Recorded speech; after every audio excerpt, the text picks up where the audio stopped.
Hi, welcome to the Lone Star Keto podcast. I'm Amber, also known as the Lone Star Keto Girl. And today we have a very special guest. I'm super excited. I just adore her. Her name is Cynthia Monteleone, and she is a metabolic analytics practitioner, strength coach, track and field coach, and a 2018 and 2019 national and world champion in track and field. That's pretty awesome. And wait till you hear what she does. Welcome, Cynthia. Thank you so much for joining us. Aloha. Thank you for having me this morning. Well, it's morning for me. Yeah, I should mention she's in Hawaii, so it's very early there. What time did you say? It was like 6 o'clock, something like that? Yeah, 6 a.m. Yep. Yeah, I was probably rolling over in bed at 6 a.m. So thanks again for joining us. But the background, you can't really tell because it's really bright, but there's like ocean behind her. That's the ocean. Pretty awesome. So anyway, okay, so let's get started. I was really intrigued with what you do as far as let me make sure I say it right, Metabolic Analytics Practitioner. Can you explain exactly what that is? I just found it fascinating. Yes, absolutely. So when I had my goal of becoming a world champion and I knew I wanted to be #1 in the world, I went straight to the best in the world who handled hundreds of Olympian athletes and professional athletes, and that was Charles Poliquin. And so I took his certification in metabolic analytics, and then he kind of took me under his wing and became my mentor in it. And what it is I measure 14 different places of body fat, and it's not just a body fat test. So it tells where you're holding your body fat, tells me things like how your hormones are balanced, how your liver's functioning, your thyroid health, really all kinds of things. I can tell if people drink on the weekends. I can tell just really more about that. They don't have to tell me anything. I tell them about themselves, and then they go, how did you know that? So the ratio between these measurements, not the actual, the measurements, yes, but the ratio between the measurements tells me how things are balanced. And from that, I can tell also like usually what minerals they're deficient in, how they should be eating. Some people are more carb tolerant than others. I can tell that. And it's really based a lot on Eastern medicine, I've found, the way that we measure the meridians, that sort of thing. And so I measure, and then I give them a protocol specific to them. So I do think that certain styles of eating work well for most of the population, but then you have things that happen, like maybe some people are intolerant to some foods, or things are going on in their environment that are not going on in other people's environment. So I'm able to really pinpoint a specific metabolic program for each individual. And so I also do it, I do like a 3-step process. I do like a phone call consultation if somebody's far away, and I get some idea of what's going on with them. And then from there, I can do a recommended nutrition plan. But then from there, the 3rd step would be the actual metabolic analysis in person. And so people, I'm in Hawaii, but people fly me to the mainland, a lot of professional athletes, to assess their metabolics and put them on a plan. And it's just really exciting to be able to help so many people. My passion is helping others thrive and be at their best, be a superhuman. I love that. That is amazing. And that's so much why I try to do what I do, not in the athletic, field, but the overall kind of health. So kind of tell us a little bit about what clients do you have? What are your most common clients? Are they average people? Are they all athletes? Like tell us a little bit about that. I have both. So I have one client base that is really, really high profile athletes. I have some that are extremely famous, and I can't say who they are because they don't want anybody to know their edge of what they're doing. Right. And so, but really awesome, famous professional athletes. And then Olympians. I love Olympians. They're just like such hard workers, and they do everything I give them down to the T. They always, they're just like right on point with all the protocols. But then on the other hand, I also have mostly, I guess you would say, I would classify them as autoimmune disorders. So when my doctor can't figure out what's wrong with his patient, and it's not that he's a bad doctor, he's actually one of the top doctors in the country, but when the blood panels come back as everything is fine, and the patients feel like obviously everything is not fine, or maybe they, like if it's a woman, they haven't had their menstrual cycle in a year or 2 years, or another client I had, for instance, vomited on her cycle every month. And actually, I hear that a lot. And so he will send them, he says, okay, look, I do with black and white. If it's this, I prescribe this. This is what I'm trained to do. However, if it's gray, then go talk to Cynthia.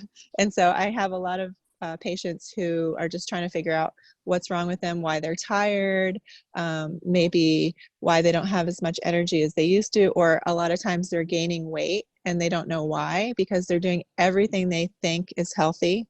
And you can probably relate with changing the diet. That makes a big deal for hormone optimization. So, I mean, if your hormones are off, you're going to gain weight and not realize why. As you age, you automatically, of course, things change and you gain weight, but that doesn't have to happen. So I pretty much help them figure out why that's happening specific to them, because it's actually different for a lot of people.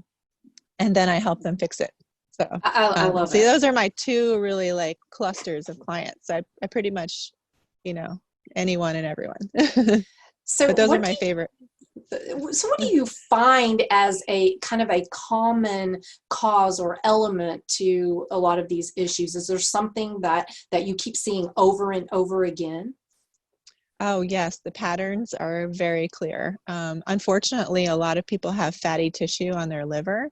And sometimes when I have the ratio between, say, usually it's between the triceps and the calf muscle. If that is a certain ratio, then I send them to the doctor and I tell them, you need to get scanned for fatty liver. I'm pretty sure you have fatty liver.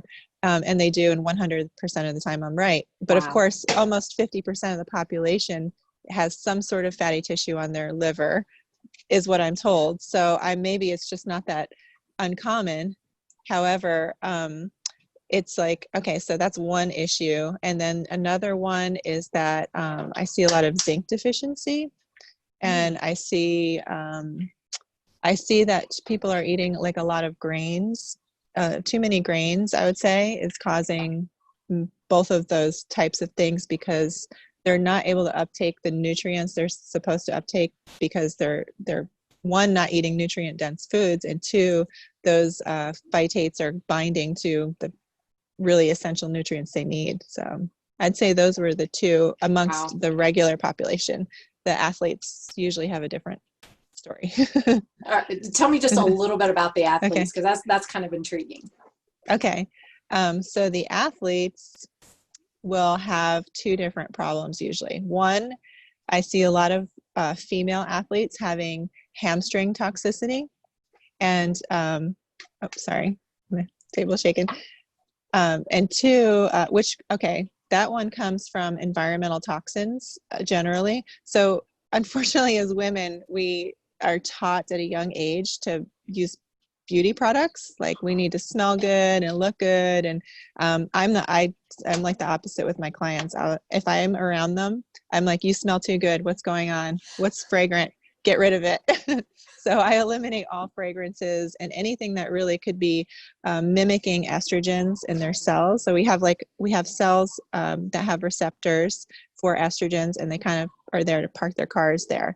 And unfortunately, a lot of chemicals in the environment mimic estrogens, and so our cells let them park their cars there, and then they proliferate, and then they become too estrogenic, and then their cells can't communicate, and they can't have their best athletic performance.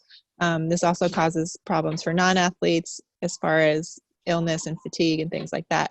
So that's the most common in female athletes, I would say.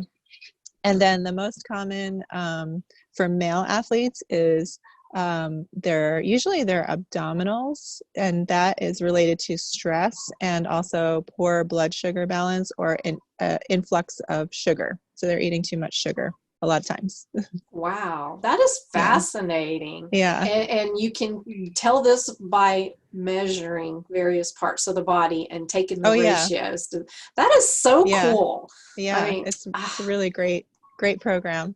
okay, see, And now you need to start doing the certifications for that, because I would be all over that. That is the coolest thing. well, the other part of it is it's not just learning how to do it. It's like it's having the experience to recognize with your clients what's going on and the patterns. So the more you do it, the more you realize that, okay, it's, this is the pattern that I've seen, 100 times before. So I know what to do, or I know where to start at least. And usually, I mean, I think the longest it's taken me to figure out an autoimmune disorder was about 3.5 months. Usually I have it down in about a week or two.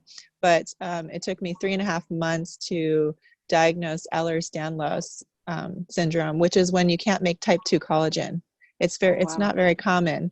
But the client had gone to the doctor, and just everything was off your digestion, because you have collagen in your epithelial lining of your gut. You have collagen, of course, your skin, your, like, basically everywhere you need, in your organs. So her organs weren't functioning properly because she's not making type 2 collagen. So that took me a little while to figure out. Wow. Yeah. That's yeah. When it's something so unusual. Wow. Yeah. That's really cool. I love what you do. I think it's so fascinating.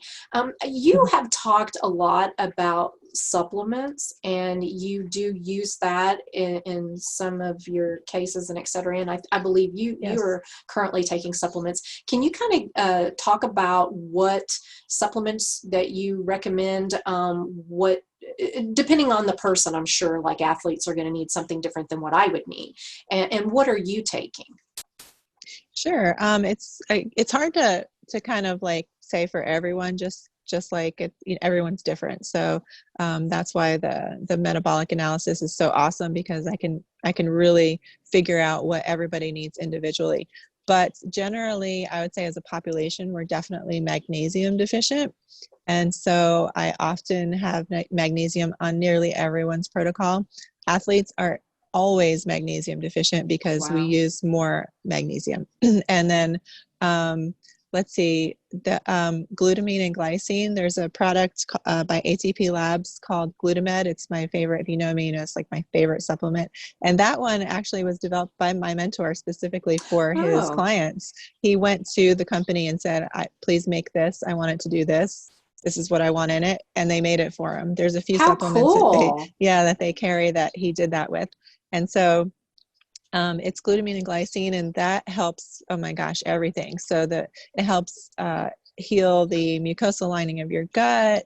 It gives you glycine for your skin and your all kinds of stuff. And so it's amazing, like this product. But anyway, it's basically like the supplements are specific to the individual, I would say, but there are a few that pretty much everybody is deficient in.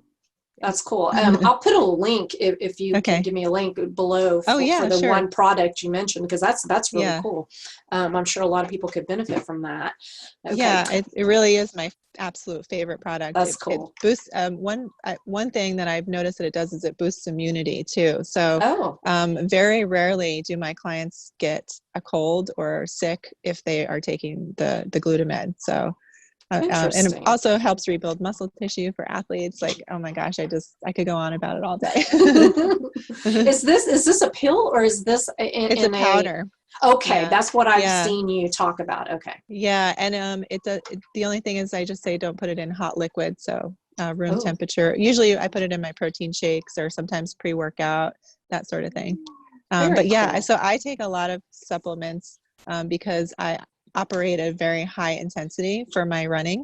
And I have my favorites for sure, but I do feel like my diet is more important. So if you're going to choose supplements or diet, I would say go with changing your diet first, and then figure out from there what you need to supplement. Because I've seen plenty of people do carnivore and keto and that sort of thing and not need supplements. So because they're getting plenty in their in their food. And I think when I say I take a lot, like I take a variety of different products for different purposes, but I think I get most of my nutrients very well through my food. Awesome. And what do you eat, by the way, to keep looking like you do and being able to function and do all the high level athletic things that you do? What are you eating? Oh, well, I eat a lot of red meat actually, but yeah, so I guess you would say it's a paleo keto carnivore blend. I cycle carnivore in the winter, especially. My birthday is in February, and I always have a championship race coming up, like an indoor national championship or something like that. And I never want to go and have a sugary cake. So I have a cake made of salmon every year. It's like like if you were thinking of a salmon burger, but bigger in a cake pan with 2 layers. And then instead of frosting, it's goat cheese. My husband makes it for me. He puts goat cheese in the middle, and then he does little goat cheese rosettes around the top. I love that. Looks just like a cake, and it's so rich and delicious. And yeah, so That's the cutest. I cycle carnivore in the winter, but mostly I eat a meat and nuts breakfast, and that sparks the neurotransmitters, acetylcholine and dopamine, and so it gets you really motivated for your day and ready to like just tackle everything. I know a lot of people fast, but I don't fast, and I generally don't have my clients fast, but I know there are benefits to fasting. And for some people it is necessary. That would be, for my clients, that would be anyone who's morbidly obese or has some really, really bad IBS or Crohn's. Sometimes I do have them do like broth fasts and things like that. But generally I don't fast, and I do eat several times a day. I need that fuel to keep me going because, again, my muscles are operating at really high intensities between sprinting and strength training. Yeah, so I eat basically a lot of meat, so mostly carnivore. I'm definitely, you would say, meat-based. Carnivore, some nuts and berries in the summer as well, and some green vegetables, but usually I have them cooked. Well, it's apparently working quite well for you. Oh, thank you.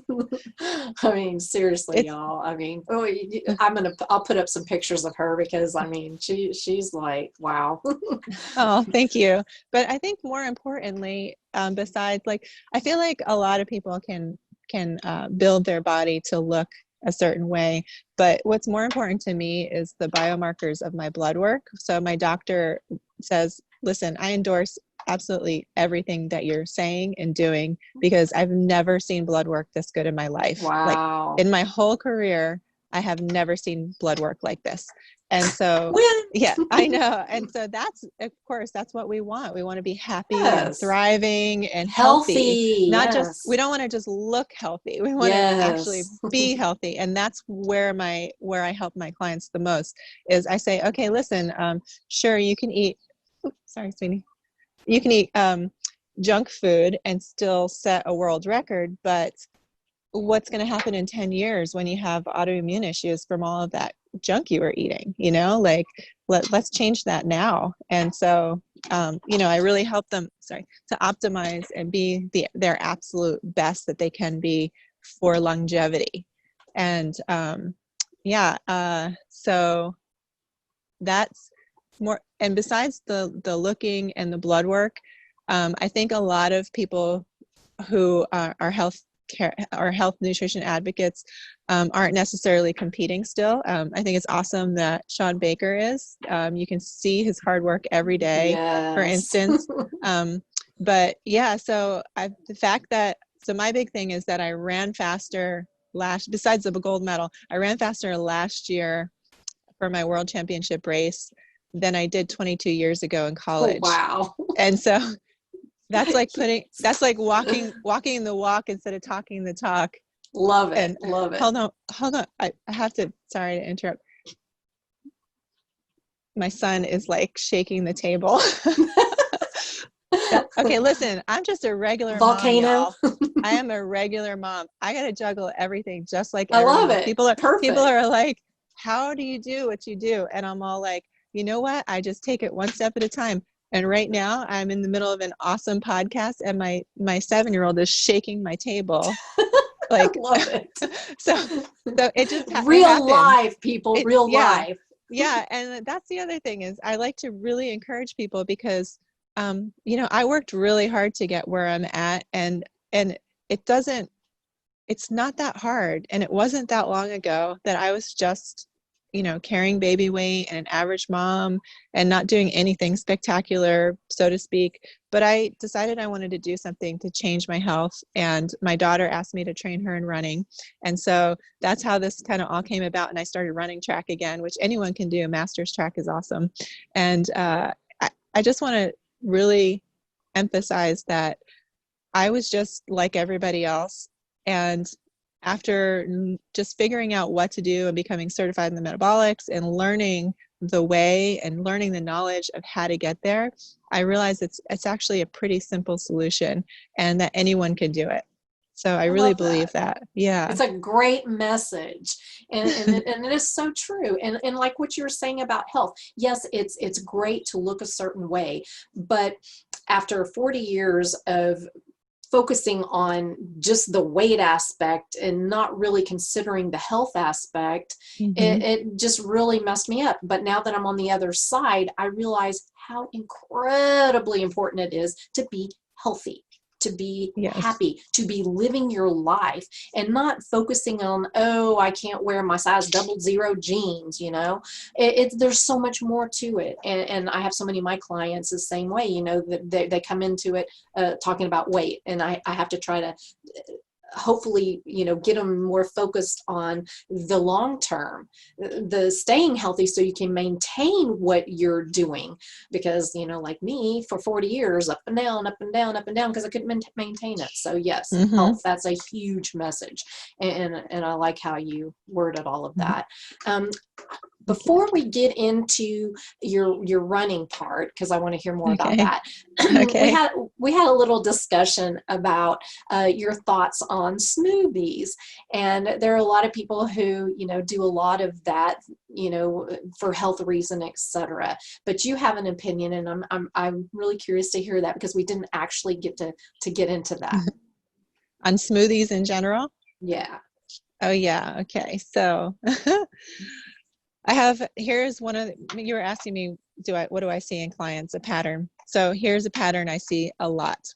I have usually a female, sometimes a male, but usually a female, that comes to me and they say, I don't know what's going on. I eat healthy. I drink smoothies all day long, or I have a smoothie before I work out. I do cardio for an hour.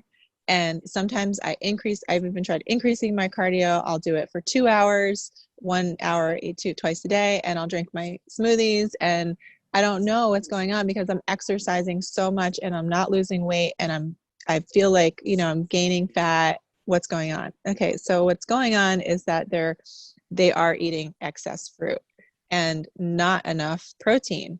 And so this is a pattern I see very often. And that actually I have found those clients have more fatty liver than the other clients. Now, I know that fruit in general does help you control your blood sugar due to the fiber. However, depending on what you're eating, that's not really necessary. If you're eating a meat-based diet, for instance, that's not really necessary, because you're already controlling your blood sugar through your protein and fat intake. Or keto, for instance, because we all know that the insulin resistance improves. And so because they're eating high amounts of grains and other things, the fruit is reacting poorly. Now, we have known since ancient Egypt that excess fruit and grains causes fatty liver. And how do we know? Because they have these really awesome, beautiful murals of them force-feeding geese to make foie gras. It's the beginnings of foie gras. They figured out that the geese gorge themselves on grains mostly before the winter, and then they fast all winter, and then their fatty tissue is no longer there after they migrate. They fast for their migration. And so I know we're not birds, but it's the same concept that's happening with us. When we want to fatten beef to make them better for market, we give them corn. So, so here are all these clients of mine who are thinking that, oh, sorry. So then they also, the ancient Egyptians also fed the geese honey and wine. And then the Romans added figs. So they figured out pretty quickly that high fructose fruits will fatten the livers even better. So if you look up, if you go on PubMed and you look up fructose fatty liver, you're going to find a plethora of research on that. And some people will say, oh yeah, but that's not the fruit kind, that's the high fructose kind. I mean, fructose is fructose. So yeah, if you're eating an apple a day, then maybe you're going to be fine. But if you're having smoothies where you're having excess amounts of fruits, you're not fine. And I have a professional athlete who's a 2-time Olympian, and he said to me, "You're the only one who figured out my issue, the only one," because I told him, "You're eating too much fruit. You have fatty liver, and that's why you can't lose the extra 10 pounds that you're trying to lose to get back to your race weight." And he was like, well, I'm kind of freaking out right now because that's the opposite of what my dietitian told me. And I'm like, okay, well, I'm just, don't kill the messenger. I'm just letting you know that you need to ditch the smoothies. And I know that it's a very controversial subject for some reason to tell people not to eat fruit, because we've been so ingrained in society with you have to have a lot of fruit for the antioxidants. Well, you know what? Just have a handful of berries, because you're going to have less fruit, and the antioxidant component is going to be a lot higher, because the thinner the skin on the fruit, the higher the antioxidants. So bananas are going to do you no good. And I'm very anti-banana. In fact, my clients are not allowed. Favorite. My clients are not allowed to eat bananas. So, hold on, sweetie. Juggling again. Just say you're having a volcano reaction or something there. So, I think the smoothies are, they need to just go away. The other thing is, okay, then my clients say, well, what about green smoothies? I'm having vegetable smoothies. That doesn't have a lot of sugar. So what about those? And I say, okay, well, how many vegetables, what kind? So I had one client who before me had kidney stones because she was having spinach smoothies every day. And, you hear myths or rumors about the oxalates in the spinach. And she absolutely had that happen to her. Wow. And so she said, I learned the hard way and she was, extremely ripped surfer, just very, very healthy individual. But she thought she was going a little bit overboard with the spinach in the smoothies. So more than what you would eat in a salad, right? Because you're blending it. So I think my opinion, smoothies need to just kick it, go away. I'd have to agree with you based on what I've heard. Yeah. Well, thanks for talking about that. Okay. One more thing really quick. What do you think about coffee, specifically having it on a carnivore diet? What do you think? Well, just having it, period, I guess. What is your take on that? Well, the thing about carnivore and keto and paleo diets is it's great that we have a label to figure out how to guide us, right? So maybe look for paleo products in the store, or look for a keto snack if you're keto. But I think you shouldn't let those labels define who you are and what you're doing. So that what I mean by that is if you find that coffee works for you and you're doing well health-wise, then hold on, please don't touch that.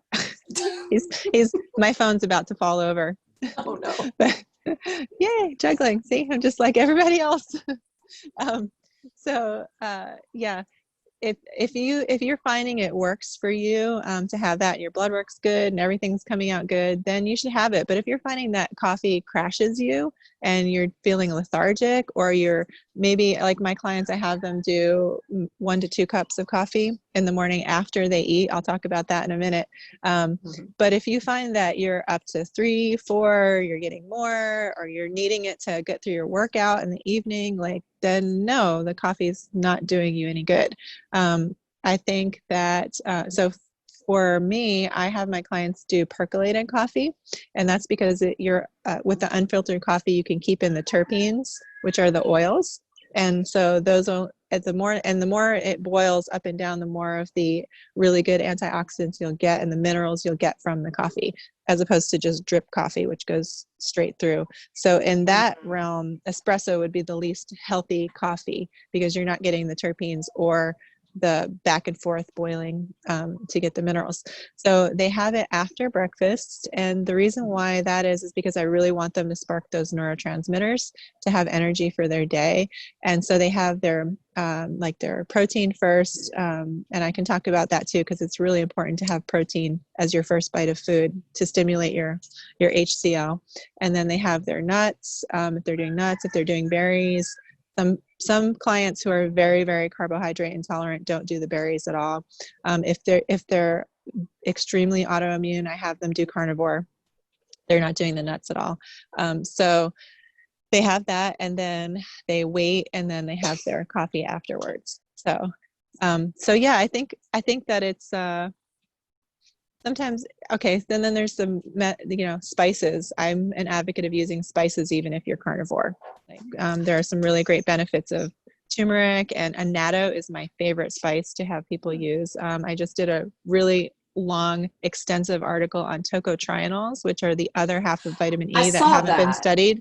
Yeah, so everybody thinks vitamin E is tocopherol, but actually tocotrienols are the other side, and they're the long chains, and so they attach better. It's just really fascinating because only in the last 10 years have scientists even studied this part of vitamin E. And I'm mentioning it because ANNATTO has most of the really great tocotrienols in it. So I think it's ironic that the scientists are like, we have discovered this new part of vitamin E. Meanwhile, centuries ago, the Mayans used it as a supplement. The Mayans were really great at supplementing their food. So they were using it for a long time.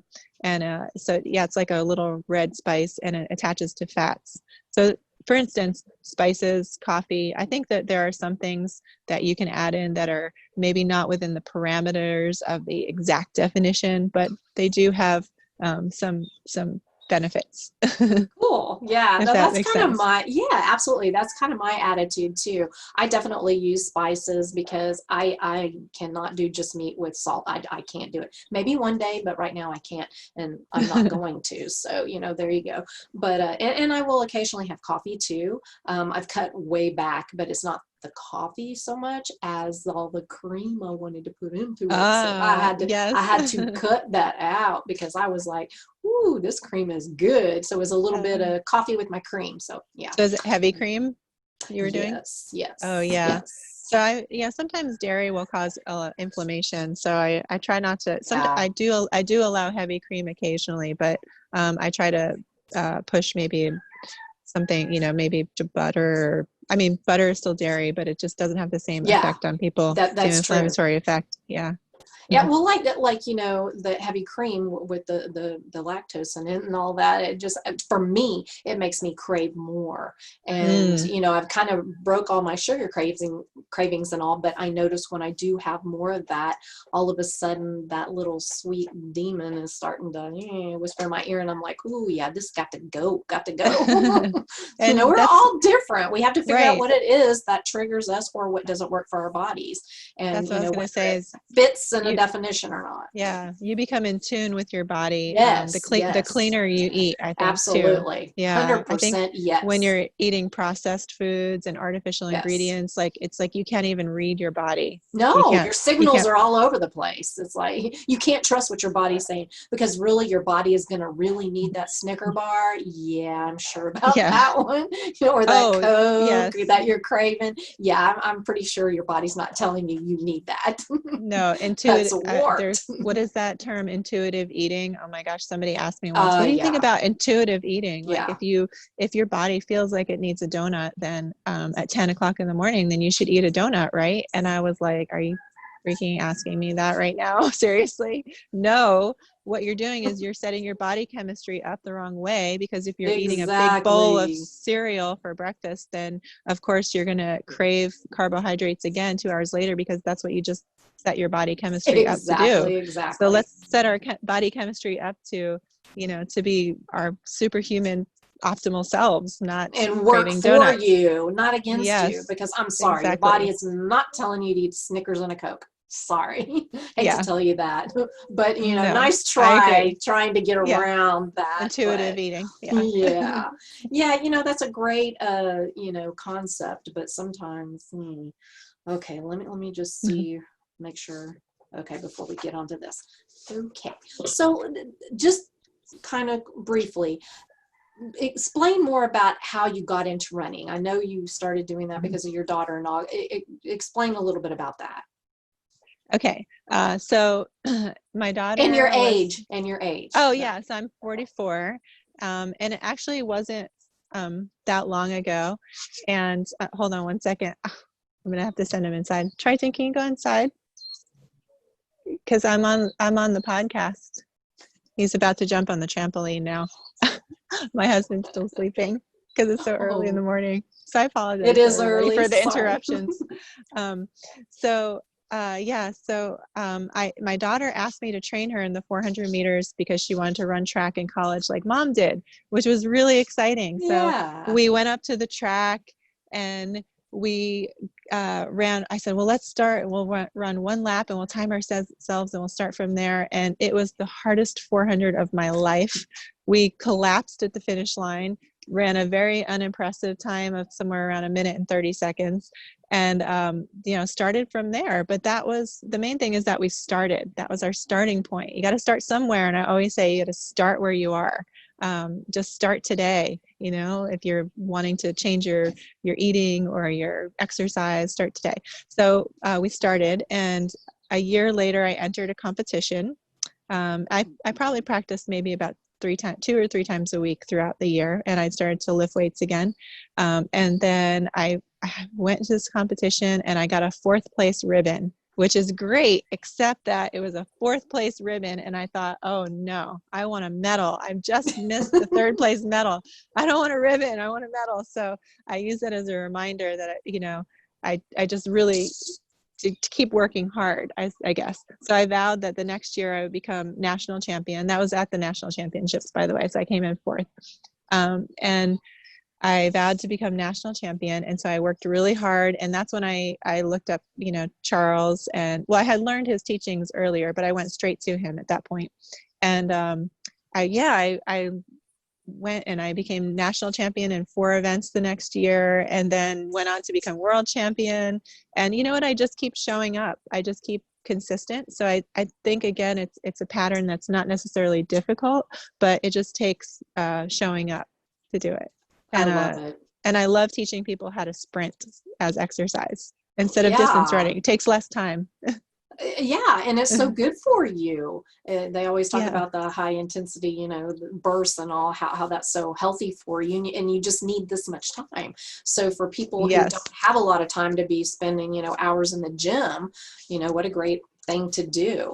I wished I was more into that, but yeah, maybe I need to make myself. But I can help. Yay. Okay. There's something that's a little bit controversial that I kind of wanted to bring up, just because it is something that you've personally have dealt with. Your cat is video bombing us. Yeah. He's trying to make light of the situation there. There we go. Hi. Oh, hi, kitty. Oh my goodness. See? I'm just a regular mom. You gotta love it.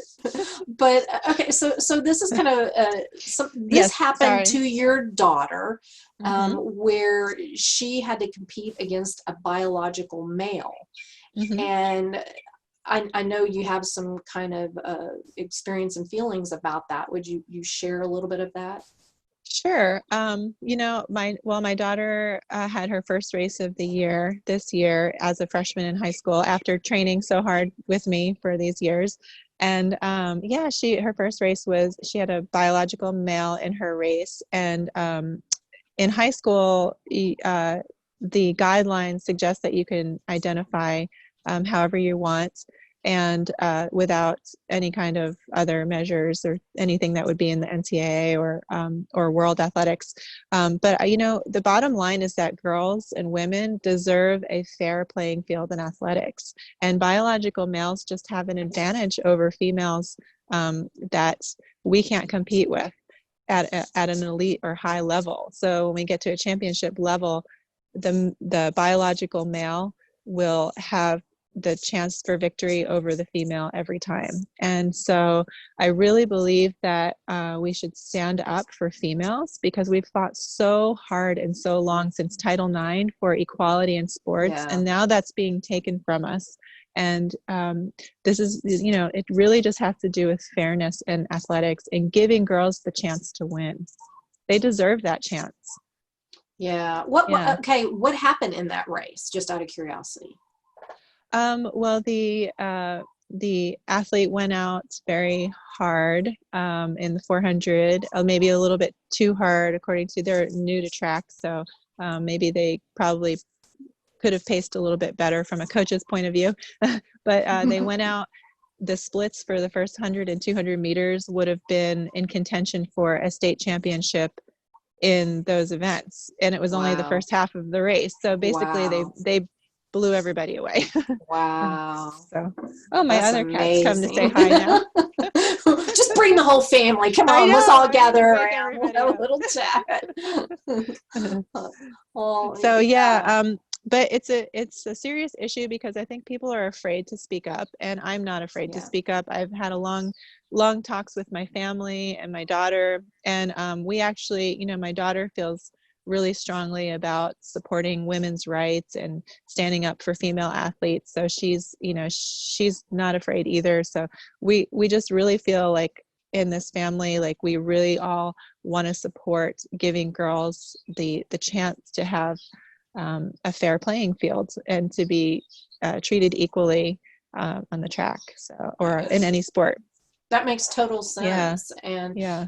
you know, good luck to your daughter. I mean, she's got to be pretty awesome with her mom as a trainer and such a great example. So I'm sure she's going to do great, regardless who Yes. she's against. Right. But, And she came in second in that race. So, oh, nice. so instead of coming in first in her very first race, right. she came in second. And so I was very proud of her. Of course, she ran awesome and that sort of thing, but like we concentrated on her training and her race, and all of her hard work paid off. But she definitely deserves a chance, and all girls deserve a chance for that fair playing field. I agree. And good luck to her. She's going to do fabulous. Thank you. Check the top. And Okay. She eats steak before she eats steak before she runs as well. That's something I forgot to mention. Oh, is that I like eat it. steak right before I run, before I race. So Wow. And she does Okay, too. that's very different, because that's not what Yeah. you hear. You hear, oh, you're supposed to eat a plate of spaghetti, or, you know, a glucose packet or whatever. That's what you generally hear. So wow, that's cool. And y'all are rocking it pretty hard. So it must be doing something right. That's well. cool. I mean, steak is basically a powerhouse of nutrients. You've got the carnitine, carnosine. The carnitine actually helps transport fat. So if you're fat adapted, and then you have the carnitine, it helps you transport those fats and to use as fuel more so than if you're, for carbohydrates. And you've got, the creatine, carnosine, B12, folate, zinc. I mean, all the really awesome things it's like the perfect package for fuel. Yes, so, it really is. If you're fat adapted, it's a little bit harder if you're so reliant on carbs, though, and glucose. That makes it more difficult for sure. That's true. Okay, so we're running close to time. Okay. So I wanted to have you talk a little bit about your upcoming book, and I think you're also doing a new video, if you want to talk about that. And I'll put it in below too. Okay, sure, yeah. Well, I've had a lot of people interested in learning to sprint for healthy biomarkers and for their exercise routine. And so my book talks a little bit about my experience running, but It also teaches you how to spark neurotransmitters for motivation by way of nutrition. And then it talks about how to sprint. And I have really awesome guest contributors who are both professional Olympian special Olympian athletes and also masters athletes are contributing workouts to the back of it so that you can have some workouts to try as you learn how to sprint.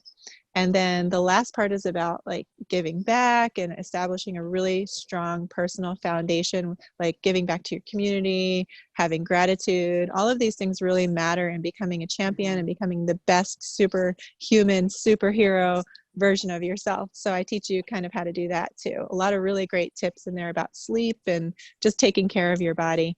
So that'll be coming out soon. And awesome. Then, I just finished filming a little dynamic warm-up video. So the first thing I start people out with when they're learning to sprint is doing this dynamic warm-up. So not static stretching, but moving into your stretches and getting those muscles prepared for sprinting. So I pretty much have them do that for a good solid month or so before they move on to anything else. So I just finished filming that and I'll be posting that today. Cool. All right. Yeah. Well, I'll put it below too. So by the time this comes out, it'll be posted and all. So I'll add that for sure. Well, very cool. Yeah. You got a lot going on. You're busy and living the life, and hey, it's all good. I'm thankful for the opportunity to help other people. Really, like that's what it comes down to, and to help my community. I mean, just. That's what it's about, you know. We're temporarily inhabiting this world, and I think what we give back and how we help others is really important. So perfect. I love it. And I'm sorry about all the distractions, but it just goes to it's show life. that, I mean, I'm just like everybody else. Like I just do the best I can. I show up and I have my goals, and then I just try to make it work. And sometimes, you know, my 7-year-old's shaking my table and trying to knock over my phone, and sometimes my cat's jumping in, and so it's just the way it is. It's life. It's life. I have expected my daughter and my grandbaby to kind of be coming across the window here as I go to the pool and then make funny faces at me, but you know, I'm shocked it hasn't happened. I still can't believe you're a grandma. You just look amazing. Yeah, I am. I wouldn't trade it for the world, but yes, in fact, I'm a Gigi. Yep. Wow. She turns you just look great. 18 months. Let's see, what is today? In 2 days, she turns 18 months. That's the best age. That's a fun age. Gosh, you know, talking, saying words and so clear, and you're like, whoa, wait a minute. Yeah. You know, I mean, she's been saying words for a while, but I mean, now they're like, you say a word and she mimics you, so now we have to kind of be careful. Ooh. Oh yeah. Of course, not me. I would never say anything that I wouldn't want repeated. Never.